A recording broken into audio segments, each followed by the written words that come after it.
नहमदुहु नुसल्ली अला रसूलिहिल करीम अम्मा बाद फ़ाउज़ बिल्लाहि मिनश शैतानिर रजीम बिस्मिल्लाहिर रहमानिर रहीम अस्सलातु वस्सलामु अलैका या सय्यदी या रसूलल्लाह व अला आलिका वस्सहाबिका या सय्यदी या हबीबल्लाह इन्नल्लाह व मलाइकतहु यसल्लूना अलन नबी या अय्युहल्लज़ीना आमनु सल्लु अलैहि व सल्लिमु तस्लीमा। मेरे इस्लामी बहनों और भाइयों, अस्सलाम वालेकुम वरहमतुल्लाहि वबरकातुहू। मैं आपकी बहन यूट्यूब चैनल से बात कर रही हूँ। आप सब कैसे हैं? मेरी रब्बे करीम से इल्तिजा है कि वो हमारे घरों में खैर बरकत अता फ़रमाए, मुझ समेत कुल बीमारों को शिफा दे, बे औलादों को साहिब औलाद करे, बेज़रों को ज़र दे, बेघरों को घर दे, परेशान हालों की परेशानियाँ दूर फरमाए, सबके नेक नसीब करे और हम सब की नेक दिली हजात को कबूल व मंजूर फरमाए, आमीन। मेरी आज की इस्लामी वीडियो का मौजू है हज़रत रुकैया बिनते मोहम्मद रसूलुल्लाह सल्लल्लाहु अलैहि वसल्लम। हज़ूर नबी करीम सल्लल्लाहु अलैहि वसल्लम की साहबज़ादियों पर बात करते हुए हर गाम पर अदब व एहतियात से दामन थाम कर आगे बढ़ना पड़ता है।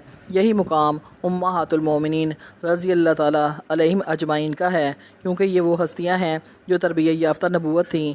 उम्महातुल मोमिनीन तो हज़ूर नबी करीम सल्लल्लाहु अलैहि वसल्लम के सांचे में ढल कर बज़्म हस्ती के अहले ईमान के लिए उसवा अमल बन गईं, जबकि उनके मुकाबले में हज़ूर नबी करीम सल्लल्लाहु अलैहि वसल्लम की साहबज़ादियों ने तो आप सल्लल्लाहु अलैहि वसल्लम की आगोश रहमत में तरबियत पाई थी। होश संभालने पर अपने अब्बा जान सल्लल्लाहु अलैहि वसल्लम के उसवा हुस्ना को निगाहों के रूबरू देखा था और इसी अमल की रोशनी हासिल की थी। नबी करीम सल्लल्लाहु अलैहि वसल्लम को रब्बे करीम ने हज़रत खदीजा रज़ी अल्लाह तआला अन्हा के हवाले से 4 साहबज़ादियों से नवाजा था। नंबर 1 सईदा ज़ैनब अलैहिस्सलाम, नंबर 2 सईदा रुकैया अलैहिस्सलाम, नंबर 3 सईदा उम्मे कुलसूम अलैहिस्सलाम, नंबर 4 खातून जन्नत सईदा फ़ातिमतुज़ ज़ोहरा अलैहिस्सलाम। इनके अलावा खुदा ने हज़रत खदीजा से साहबज़ादे भी अता किए, लेकिन वो बचपन ही में इंतकाल फरमा गए। हज़रत रुकैया नबी मोहतरम सल्लल्लाहु अलैहि वसल्लम की दूसरी साहबज़ादी थीं। हज़ूर नबी करीम सल्लल्लाहु अलैहि वसल्लम के अलान नबूवत से 7 साल पहले पैदा हुई थीं। आप अलैहिस्सलाम की पैदाइश के वक्त हज़ूर नबी करीम सल्लल्लाहु अलैहि वसल्लम की उम्र मुबारक 33 बरस की थी। हज़रत रुकैया रज़ी अल्लाह तआला अन्हा की बड़ी बहन हज़रत ज़ैनब आपसे 3 बरस बड़ी थीं। हज़रत खदीजा रज़ी अल्लाह तआला अन्हा ने अपनी साहबज़ादी को बड़ी मोहब्बत और शफ़क़त से परवरिश की थी। हज़रत रुकैया रज़ी अल्लाह तआला अन्हा का पहला निकाह अबू लहब के बेटे उतबा बिन अबू लहब से हुआ था। जब यह सूरत तब्बत यदा अबी लहब व तब नाजिल हुई तो अबू लहब गुस्से और गज़ो गज़ब में होश खो बैठा और बेटे को हुक्म दिया कि अभी जाकर मोहम्मद रसूलुल्लाह सल्लल्लाहु अलैहि वसल्लम की बेटी सईदा रुकैया को तलाक दे आओ। उतबा गुस्से में मगलूब आया और वाही तबाही बकते हुए सईदा रुकैया को तलाक देकर चलता बना। हज़रत रुकैया की अभी रुखसती न हुई थी, मगर नबी करीम सल्लल्लाहु अलैहि वसल्लम को अबू लहब और उसके बेटे के इस इक़दाम से बेपनाह रंज का एहसास हुआ। आखिर सईदा रुकैया लखते जिगर थीं, गम क्यों महसूस ना होता, खुदा खुद बेहतर से बेहतर सबब पैदा करता है। चंद दिनों बाद ही हज़रत उस्मान इब्ने अफ़ान इस्लाम की दौलत से बैरावर हो गए। हज़रत उस्मान एक अमीर, मतमूल और खुशहाल घराने के फ़र्द थे। साहिब खैर बरकत थे, हाथ खुला था, खैरात कसरत से करने के आदी थे। हज़ूर सल्लल्लाहु अलैहि वसल्लम ने हज़रत उस्मान की सूरत और पाकीज़ा सीरत देखकर आपको हज़रत रुकैया रज़ी अल्लाह तआला अन्हा के शोहर की हैसियत से मुंतखब कर लिया।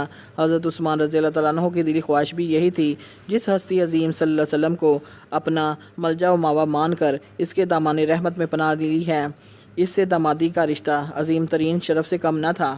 फ़रीक़ैन की रज़ामंदी से मक्का मुकरमा ही में हज़रत रुकैया रज़ी अल्लाह तआला अन्हा की शादी हज़रत उस्मान रज़ी अल्लाह तआला अन्हु बिन अफ़ान से हो गई। मक्का में कुफ़ार ने मुसलमानों को जब बेहद सताया तो हज़ूर पाक सल्लल्लाहु अलैहि वसल्लम ने उन्हें हब्श की तरफ हिजरत करने की इजाज़त दे दी। हज़रत उस्मान रज़ी अल्लाह तआला अन्हु भी हज़रत रुकैया रज़ी अल्लाह तआला अन्हा के हमरा हिजरत करके हब्श चले गए। हबशा में क़याम के दौरान में उनके यहाँ एक फ़र्जंद पैदा हुआ जिसका नाम अब्दुल्ला था। अब्दुल्ला ने हज़रत रुकैया रज़ी अल्लाह तआला अन्हा के विसाल के बाद इंतकाल फरमाया। इस वक्त इनकी उम्र 6 बरस थी। आँख पर मुर्ग ने ठूंग मार दी, ज़ख़म हो गया और इसी से उनका विसाल हुआ। इसी दौरान में ख़बर मशहूर हो गई कि मुसलमानों और कुरैश मक्का के दरमियान सुलह हो गई है। ये अफ़वाह सुनकर कई मुसलमान मक्का मुकरमा वापस पलट आए। हज़रत उस्मान रज़ी अल्लाह तआला अन्हु भी हज़रत रुकैया रज़ी अल्लाह तआला अन्हा के साथ मक्का आ गए, मगर यहाँ आकर पता चला कि सुलह नहीं, महज अफ़वाह थी। इस पर ये दोनों मियाँ बीवी फिर से हबशा चले गए। حضور صلی اللہ علیہ وسلم ان کی خیریت کے بارے بڑی تشویش محسوس کیا کرتے، حتیٰ کہ ایک عورت نے اطلاع دی کہ میں نے حبشہ میں دونوں کو خیریت سے دیکھا ہے۔ یہ سن کر آپ صلی اللہ علیہ وسلم کی تشویش دور ہوئی۔ جب آپ صلی اللہ علیہ وسلم نے مکہ معظمہ سے مدینہ منورہ کی طرف ہجرت فرمائی تو آپ رضی اللہ تعالیٰ عنہ حضرت عثمان رضی اللہ تعالیٰ عنہ کے ہمراہ مدینہ منورہ آ گئیں۔ غزوہ بدر کے دوران حضرت رقیہ رضی اللہ تعالیٰ عنہ بیمار تھیں، اس لیے تیمارداری کے باعث حضرت عثمان رضی اللہ تعالیٰ عنہ بدر میں نہ جا سکے۔ البتہ حضور صلی اللہ علیہ وسلم نے انہیں اصحاب بدر رضی اللہ تعالیٰ عنہ میں شامل شمار فرمایا ہے۔ حضرت اسامہ رضی اللہ تعالیٰ عنہ بھی ان کی خدمت کے لیے مدینہ شریف میں رہے تھے۔ جس دن حضرت زید بن حارثہ رضی اللہ تعالیٰ عنہ فتح کی بشارت لے کر مدینہ منورہ آئے، اسی روز حضرت رقیہ رضی اللہ تعالیٰ عنہ نے 21 سال کی عمر میں انتقال فرمایا اور جنت البقیع میں دفن کی گئیں۔ جب حضرت عثمان رضی اللہ تعالیٰ عنہ آئے تو آپ مدینہ طیبہ میں حضرت اوس بن ثابت رضی اللہ تعالیٰ عنہ کے گھر ٹھہرے۔ مدینہ منورہ پہنچ کر 2 ہجری میں حضرت رقیہ رضی اللہ تعالیٰ عنہ کو چیچک نکلی۔ اس وقت رسول کریم صلی اللہ علیہ وسلم جنگ بدر کی تیاریوں میں مصروف تھے۔ بدر کی روانگی سے بیشتر آپ صلی اللہ علیہ وسلم نے حضرت عثمان رضی اللہ تعالیٰ عنہ کو حکم دیا کہ وہ رقیہ رضی اللہ تعالیٰ عنہ کی خبرگیری کے لیے مدینہ منورہ ہی میں ٹھہریں۔ اس کے عوض اللہ تعالیٰ انہیں جہاد میں شریک ہونے کا ثواب بھی دے گا اور مال غنیمت سے بھی انہیں حصہ ملے گا۔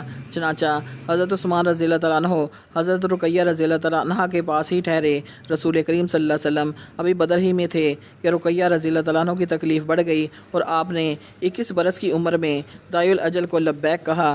اس وقت جب قبر پر مٹی ڈالی جا رہی تھی، حضرت زید بن حارثہ رضی اللہ تعالیٰ عنہ لڑائی میں مسلمانوں کی فتح کی خوشخبری لے کر مدینہ منورہ میں داخل ہوئے۔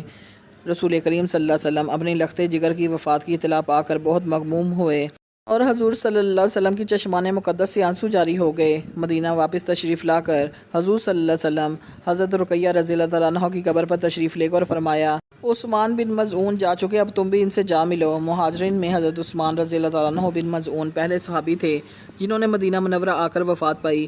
حضور صلی اللہ علیہ وسلم کے اس ارشاد پر عورتوں میں کہرام مچ گیا۔ حضرت عمر رضی اللہ تعالیٰ عنہ نے انہیں منع کیا۔ حضور اکرم صلی اللہ علیہ وسلم نے فرمایا، عمر انہیں رونے دو، دل اور آنکھ کے رونے میں کوئی حرج نہیں، البتہ نوحہ بین سے بچنا چاہیے۔ قبر رقیہ رضی اللہ تعالیٰ عنہ پر سیدہ فاطمہ سلام اللہ علیہ بیٹھ کر روتی تھیں۔ حضور رحمۃ للعالمین صلی اللہ علیہ وسلم اپنے پلو سے آپ رضی اللہ تعالیٰ عنہ کے آنسو پونچھ رہے تھے۔ بدر سے واپسی پر مدینہ شریف میں یہ مشہور تھا کہ سب سے اچھا جوڑا جو دیکھا گیا ہے وہ رقیہ رضی اللہ تعالیٰ عنہ اور عثمان رضی اللہ تعالیٰ عنہ ہیں۔